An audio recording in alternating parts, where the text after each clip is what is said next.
സാത്താൻ 2 എന്നറിയപ്പെടുന്ന സർമദ് intercontinental ballistic missile ഈ വർഷം അവസാനം സൈന്യത്തിന്റെ ഭാഗമാക്കുമെന്ന് റഷ്യൻ പ്രസിഡന്റ് വ്ളാഡിമിർ പുടിൻ. ലോകത്തെ ഏറ്റവും ശക്തമെന്നാണ് സർമദിനെ പുടിൻ വിശേഷിപ്പിച്ചത്. ആയിരക്കണക്കിന് മൈലുകൾ അകലെ യുഎസിലോ യൂറോപ്പിലോ ഉള്ള ലക്ഷ്യസ്ഥാനങ്ങളിലേക്ക് ആണവ പോർമുനകളെ തൊടുക്കാൻ ശേഷിയുള്ളതാണ് സർമദ്. സർമദിന്റെ പ്രഹരപരിധി 35,000 കിലോമീറ്ററിലേറെയാണെന്നും പോർമുനയുടെ ശക്തി ഏതൊരു പാശ്ചാത്യ രാജ്യത്തിന്റേതിനേക്കാളും 4 ഇരട്ടിയിലധികമാണെന്നും പുടിൻ പറഞ്ഞു. ശത്രുക്കളുടെ നിലവിൽ മിസൈൽ പ്രതിരോധ സംവിധാനങ്ങളെല്ലാം നിഷ്പ്രഭമാക്കും വിധമാണ് സർമദിന്റെ രൂപകൽപ്പന. 200 ടണ്ണിലേറെ ഭാരമുള്ള ഒന്നിലധികം പോർമുനകളെ വഹിക്കാൻ സർമദിന് കഴിയും. 2009 നിർമ്മാണം ആരംഭിച്ച സർമദിന് 200 ടണ്ണിലേറെ ഭാരവും 35.5 മീറ്റർ നീളവുമുണ്ട്. 2016 മുതലാണ് സർമദിന്റെ പരീക്ഷണങ്ങൾ തുടങ്ങിയത്. അതേസമയം മിസൈലിന്റെ ശേഷി പുടിൻ പെരുപ്പിച്ചു കാട്ടുകയാണെന്ന് പാശ്ചാത്യ രാജ്യങ്ങളുടെ വാദം. 2018 പുറത്തിറക്കിയ ഈ മിസൈലിന് പാശ്ചാത്യ രാജ്യത്തെ വിദഗ്ധർ സാത്താൻ 2 എന്നാണ് പേരിട്ടിരിക്കുന്നത്. തദ്ദേശീയമായി വികസിപ്പിച്ചിരിക്കുന്ന ഈ ബാലിസ്റ്റിക് മിസൈൽ 10 മുതൽ 15 വരെ ആണവായുധങ്ങൾ വഹിക്കാൻ ശേഷിയുള്ളതാണ്.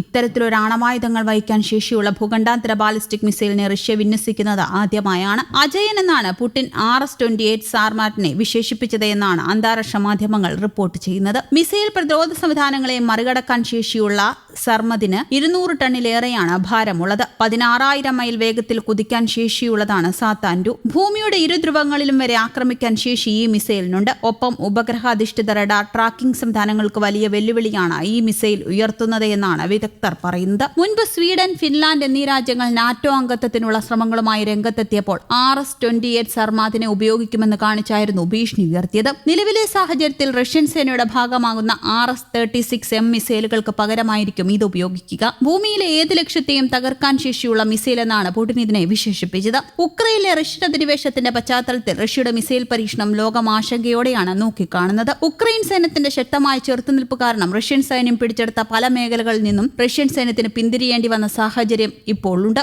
യുഎസിന്റെ വിഖ്യാത ICBM ആയ LGM-30 മിനിറ്റ്മാനെ എല്ലാ രീതിയിലും നിഷ്പ്രഭമാക്കുന്ന മിസൈലാണ് സർമാദ് എന്നും ചില യുദ്ധവിദഗ്ധർ അഭിപ്രായപ്പെടുന്നു. 200 ടണ്ണാണ് സർമാദ് മിസൈലിന്റെ മൊത്തം ഭാരം. 35.3 മീറ്റർ നീളവും 3 മീറ്റർ വീതിയുമുള്ള മിസൈൽ 3 സ്റ്റേജിലുള്ള ഇന്ധന പ്രവർത്തനത്തിലാണ് മുന്നോട്ട് പോകുന്നത്. ദ്രവീകൃത ഇന്ധനമാണ് മിസൈലിൽ ഉപയോഗിക്കുന്നത്. യുഎസിന്റെ ഭൂഖണ്ഡാന്തര ബാലിസ്റ്റിക് മിസൈലുകൾ പൊതുവെ കര ഇന്ധനമാണ് ഉപയോഗിക്കുന്നത്. റഷ്യയിൽ ഒരു കാലത്ത് പ്രബലരായി മാറിയ സാർമേഷ്യൻ ഗോത്രത്തിൽ നിന്നാണ് സർമാദ് എന്ന പേര് മിസൈലിന് ലഭിച്ചത്. തെക്കൻ റഷ്യ, ഉക്രൈൻ, കസക്കിസ്ഥാൻ എന്നിവിടങ്ങളിലെ പരന്ന പുൽമേടുകളിൽ നാടോടികളായി ജീവിച്ചിരുന്ന സായുധ ഗോത്രമായിരുന്നു സാർമേഷ്യന്മാർ. കുതിരകളെ ഉപയോഗിക്കുന്നതിലും മിന്നൽ വേഗത്തിൽ ആഞ്ഞടിച്ച് ശത്രുക്കളെ തകർക്കുന്നതിലും ഇവർ പ്രബലരായിരുന്നു. ഉറാൽ മലനിരകൾക്കും ഡോൺ നദിക്കും ഇടയിലുള്ള പ്രദേശമാണ് ഇവർ നിയന്ത്രിച്ചിരുന്നത്. പിൽക്കാലത്ത് സ്കഥ്യരെ തോൽപ്പിച്ച് തെക്കൻ റഷ്യയുടെ സമ്പൂർണ്ണ ആധിപത്യം ഇവർ നേടി. ഉക്രൈൻ യുദ്ധം തീരുന്നതിന് മുമ്പ് RS-28 സർമാദ് റഷ്യ പരീക്ഷിച്ചത് ലോകരംഗത്തും ആശങ്ക ഉയർത്തിയിരുന്നു. ഇതെല്ലാം വെറും പ്രഹസനമാണെന്നും ഉക്രൈനിൽ തങ്ങൾക്ക് സംഭവിച്ച വീഴ്ചകൾ മറയ്ക്കാനുള്ള റഷ്യയുടെ ശ്രമങ്ങളാണെന്ന് പറഞ്ഞ് യുഎസും നാറ്റോയും രംഗത്തെത്തിയിട്ടുണ്ടെങ്കിലും